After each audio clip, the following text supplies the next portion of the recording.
116 நாள் சாப்பிடாம உண்ணாவிரதம் இருந்தாங்களா? சுதந்திர போராட்டத்துல உயிரிழந்த எத்தனையோ பேர்ல மிகவும் சொற்பமான பெயர் தான் நம்ம மனசுல பதிஞ்சது.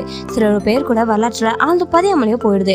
அந்த வகையில இன்னைக்கு நம்ம பார்க்க போறது ஜதீந்திரநாத் தாஸ், கல்கத்தா போராளி.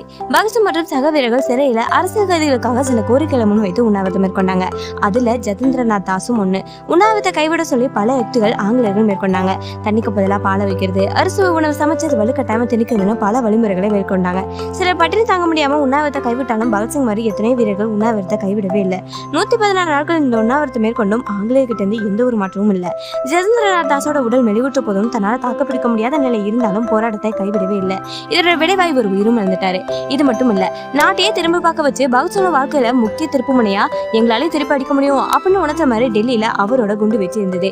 இதுல இவருக்கு ஒரு முக்கிய பங்குண்டு அப்படின்னு தான் சொல்லணும். ஏன்னா பகத்சிங் மற்றும் அவரோட அமைப்புக்கு குண்டு தயாரிக்க கற்றுக் கொடுத்ததே இந்த ஜதீந்திரநாத் தாஸ் தான்.